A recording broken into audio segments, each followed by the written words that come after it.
ლეონ, მე მინდა ჩვენი საუბარი დავიწყო იმ სასამართლო პროცესით, რომელსაც სხვადასხვა სახელები ქვია დღეს უკვე ეს არის საბოტაჟის საქმე, ჟესტების და მიმიკის საქმე და ასე შემდეგ და ასე შემდეგ.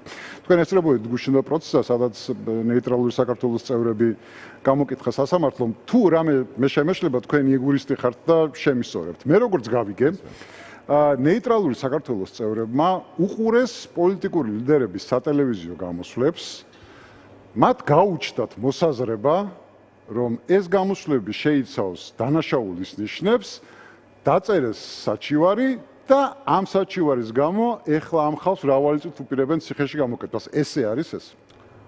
მოგესალმებით პირველ რიგში და მივესალმები მაყურებელს. გატყობთ განსვიფრებას, თქვენც არ გჯერათ, მაგრამ სამწუხარო რეალობაში ვცხოვრობთ ჩვენს ქვეყანაში, რომ ეს ასეა.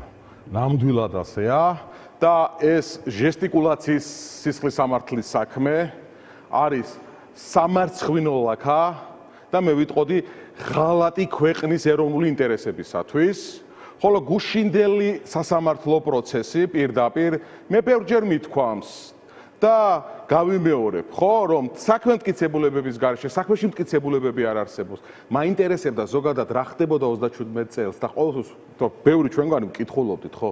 გუშინ გამიცოცხლდა პირდაპირ შეიძლება ითქვას 37 წელი. თუ ის რა ხდებოდა 37 წელს და ზოგადად რაზეა საუბარი, მინდა იცოდეთ ხალხო, ხო?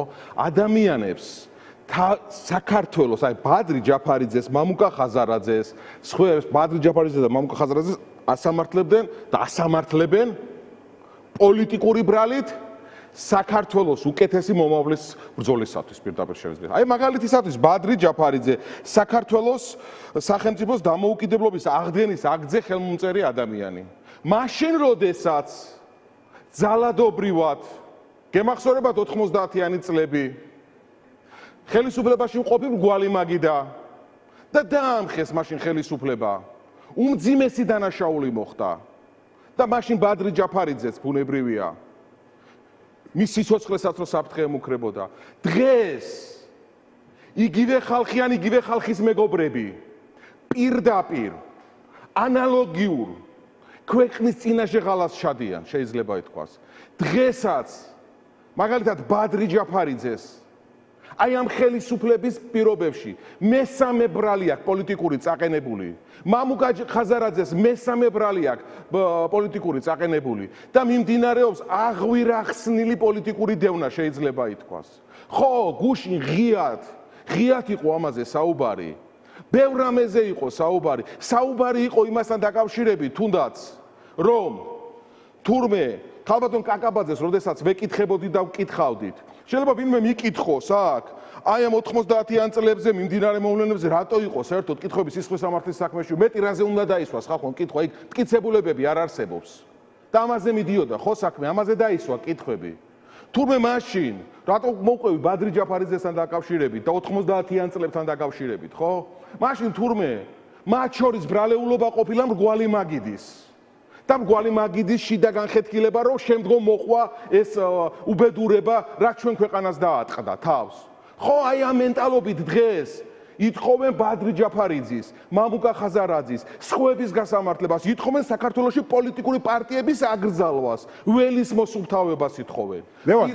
და ზალ ბოდიშის მოხდით და დავასრულებ, თქვენთან ბოდიში მინდა დავასრულებ, რომ შევკრა, ითხოვენ რას და პირდაპირ ანტიკონსტიტუციურია მათი ქმედება ყველაფერი. რასაც გუშინ უსმენდი, ზალ, საუბრობენ რომ ისინი წინააღმდეგი არიან საქართველოს კონსტიტუციის 78 მუხლის. წინააღმდეგები არიან საქართველოს ნატოში და ევროკავშირში ინტეგრაციის, რაც საქართველოს კონსტიტუციის იმპერატიული მოთხოვნა და ყველა ადმინისტრაციულ ორგანოს ავალდებულებს რომ ყველაფერი გააკეთოს. ამისათვის და მეცაც გვეუბნებიან რომ მუშაობენ და იღწვიან იმისათვის რომ წინააღმდეგობაში იყვნენ საქართველოს კონსტიტუციის 78 მუხლთან, ხალხო.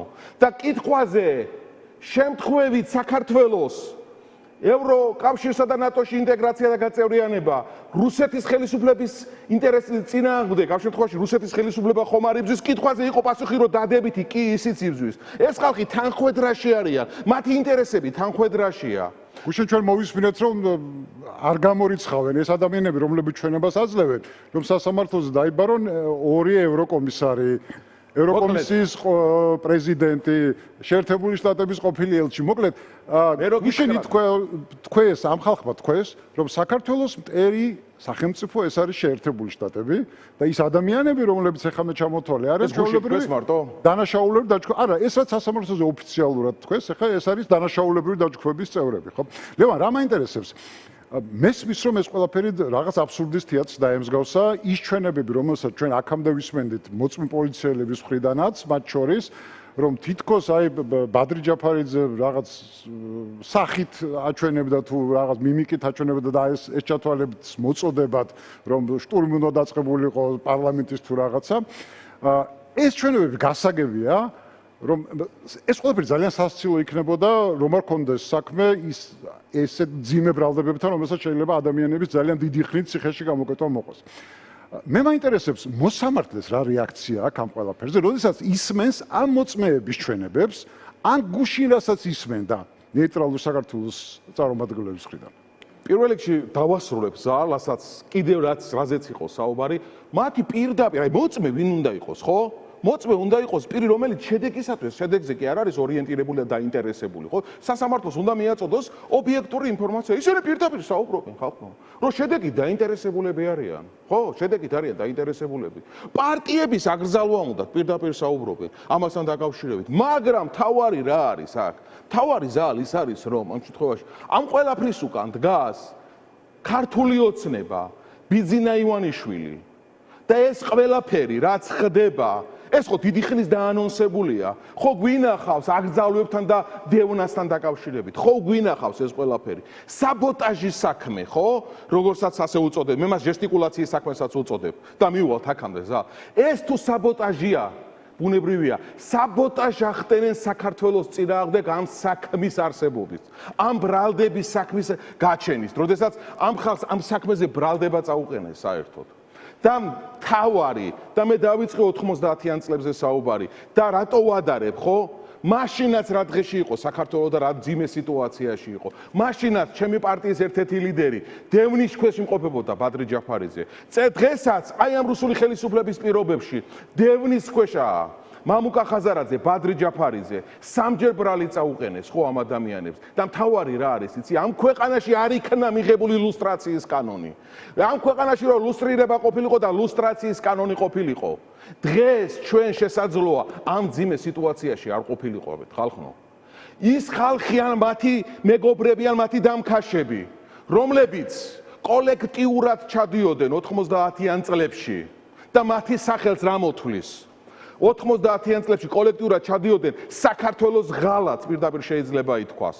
როდესაც საქართველოს წინააღმდეგ მიმართეს ყველა ძალადაღონე რუსეთთან ერთად და რუსეთის დახმარებით, დღეს იგივეს უყურებთ მოდერნიზებული მეთოდით.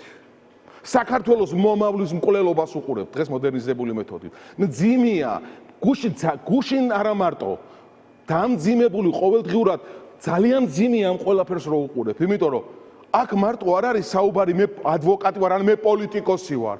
პირველ რიგში ჩვენ ვართ აი ამ ქვეყნის მოქალაქეები ზალ.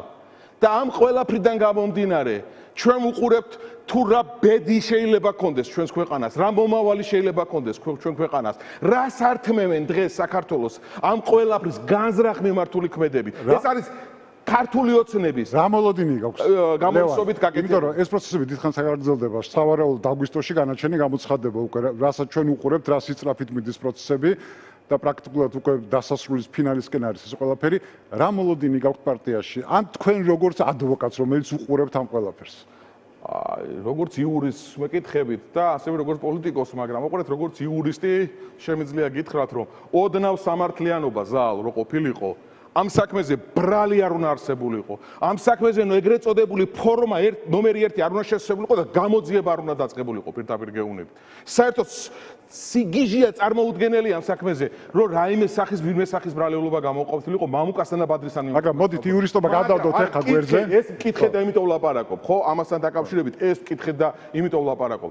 თუ საუბრობთ ქვეყანაში პოლიტიკურ მართლმსაჯულებაზე, პროგნოზებს ნუ მომთხოვთ ვინაიდან ჩვენ კარგად ვიცით ორი ბრალი მამუკასთან და ბადრისთან მიმართებაში როგორ პოლიტიკურად დასრულდა და რომელსაც არ ქონდა სამართლიან მართლმსაჯულებასთან საერთოდ საქმე. ჩვენ თუ საუბრობთ მაგრამ ციხეში მოუწიათ მათ ყოფნა. მაინც ციხეში მოუწიათ. მესმის, მაგრამ ეს ბრძოლაა.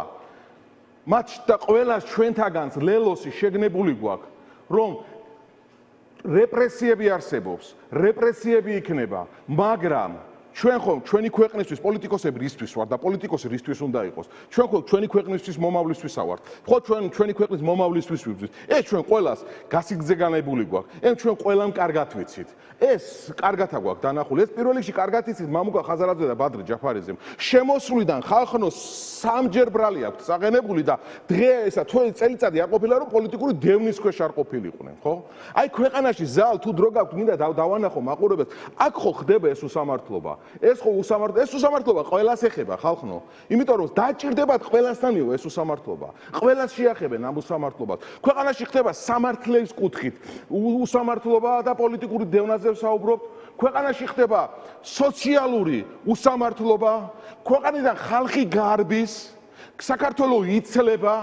ჩემი პარტიის ლიდერები და ჩვენ ყოველდღიურად შეხვედრა გვაქვს საქართველოს მოქალაქეებთან. დაიცალა საქართველო. ერთი მხრივ აქ ესეთი უმძიმესი სიტუაცია სამართალწარმოების კუთხით, მეორეს კუთხით, ახლა დღეს ჩვენი მოქალაქეები გვიყურებენ და ფიქრობენ, ჩვენც გვიჭირსო, გვეუბნებიან, ბუნებრივია და მათ მინდა შევეხმიანო, ყველას გასაჭირი ვიცით, ყველასთან რას შესაძლებლობა გვაქვს მივდივართ. ზალ გახედეთ საქართველოს სოფლებს, იცლება. დღეს არ არის საუბარი რომ წავიდა ერთი ოჯახი ან ორი ოჯახი. ხალხი უკვე საუბრობს რომ მალე ვიტყვით რომ სოფლები დაიცალაო და ესენი გვეუბნებიან რომ ყველაფერი კარგად არისო. ესენი გამოგონილ ომის პარტიას ებრძვიან ამ შემთხვევაში. ვითომ რაღაცა გამოგონილ გლობალურ ომის პარტიას ებრძვიან. არა და პირდაპირ საქართველოს ებრძვიან. საქართველოს ეროვნულ ინტერესებს ებრძვიან. სად არის საქართველოში დღეს ქვეყანაში უნდა იყოს ანაკლი სპორტი. დღეს სამეგრელოში რომ სოფლები იცლება. და დიდნეთში მაგალითად ერთი ბავშვი რო ამთავრებს სკოლას, დღეს იქ სამუშაო ადგილები უნდა იყოს 100-ობით და 1000-ობით. და ამის პრობლემა არ უნდა იყოს. და 26 და 30 ჯერ ხსნიან მე მგონი ანაკლი სპორტს და იმას. ამას რატო ვლაპარაკობ? გადავიწყეთ ხო ამ უმძიმესი სისხლის სამართლის საქმით, რომელიც ფესვებს უკვე 90-იანებიდან იღებს, იმიტომ რომ ეს და უფრო იქითაც შეიძლება წავიდეთ, იმიტომ რომ გაგრძელება სამწუხარო ისტორიის ეს ყველაფერი გაგრძელება. მოვედით სამართლებრივ ამ შემთხვევაში და ადამიანის უფლებრივ სამართლობასთან, მოვედით სოციალურ სამართლობასთან და თქვას ვინმე ერთხელ, სად არის ამ ქვეყანაში რომელ სფეროშია სამართლიანობა? არც ერთ სფეროში ზალ. არც ერთ სფეროში სამართლიანობა არ არის. ეს არის ქვეყანაში უმძიმესი სიტუაცია. მე შემიძლია ერთი რამ გითხრათ.